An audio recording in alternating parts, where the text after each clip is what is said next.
আমি লজ্জিত। আমাদের পারফরম্যান্সে আমি সম্পূর্ণ হতাশ। ভাস্কো দা গামার বিপক্ষে ৬ গোলে হারের পর এভাবেই নিজের অনুভূতির কথা জানান নেইমার। এমনকি হতাশ সান্তোস ফ্যানদের দলটার ফুটবলারদের ওপর ক্ষোভ উগরে দেওয়ার যে অধিকার আছে সে কথাও জানিয়েছিলেন অকপটে। অথচ এবার সোশ্যাল মিডিয়া সাইট এক্সে দেখা গেল এই সেলেসাও ফরওয়ার্ডকেই কিনা ট্রেনিং গ্রাউন্ডে ঘিরে ধরেছেন কিছু ফ্যান, এমনকি সেখানে তাকে দেয়া হয়েছে হুমকিও। ডেইলি মেইল সূত্রে জানা গেছে ঘটনার দিন সান্তোসের ট্রেনিং গ্রাউন্ডে নিজেদের ঝালিয়ে নিচ্ছিলেন নেইমার এবং তার টিমমেটরা। সেখানেই আচমকে এসে হাজির হন দলটার আলট্রাস ফ্যানরা। এমন হার যে তারা মেনে নিতে পারেননি সে কথা পরিষ্কার জানিয়ে দেন তারা। সঙ্গে এও বলেন যে সান্তোস ফুটবলারদের মাঠের পারফরম্যান্স যথেষ্ট না।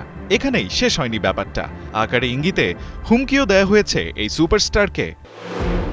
যদিও পুরো সময়টাই নেইমার ঠান্ডা মাথায় আলট্রাস ফ্যানদের কথা শুনেছেন এবং ওদের জানিয়েছেন যে সান্তোস পরিস্থিতি বদলানোর সব চেষ্টাই করছে।